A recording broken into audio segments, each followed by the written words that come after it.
dry, papery sound. He seemed lost in his own thoughts, perhaps replaying memories or simply tired, utterly unaware of the countdown that had begun. The bus was a capsule, hurtling through the evening. Rain began to fall, thin needles against the glass, blurring the city into a watercolour of grey and neon. Each droplet seemed to mark another second lost, another moment closer to the inevitable. The air inside grew heavy with the smell of damp coats and stale perfume, a mundane perfume for the profound event Ayan anticipated. He tried to breathe deeply, to push down the rising panic, but the certainty of what was to come was a stone in his gut. He was trapped with this knowledge, a prisoner of his own perception. He glanced around. Faces swam in his vision, a collection of strangers. Some were illuminated by the glow of their phones, others stared blankly ahead, lost in the day's fatigue. Did any of them sense the shift in the atmosphere?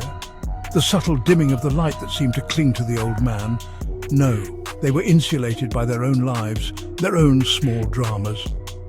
Ignorance, Ayan thought, must be a profound comfort, a soft blanket he could never pull over himself. He felt terribly, utterly alone, the custodian of a terrible secret. The old man shifted, a slight rustle of fabric. His internal world was a tempest. Should he speak? What could he possibly say? "Excuse me, sir, but your life is about to end in a handful of minutes." The words sounded like madness even in the privacy of his own mind. He had tried once or twice in the early days of this curse.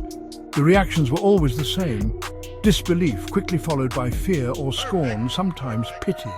It never altered the outcome. It only served to make the final moments more fraught, more painful for all involved. Silence had become his grim companion. He risked another look at the man. His eyes were closed now, his face relaxed, as if he were merely napping.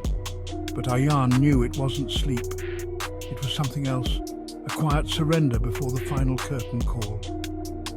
The bus hit a pothole, a sudden jolt that made the passengers sway. The old man's hand, veined and thin, tightened its grip on the satchel.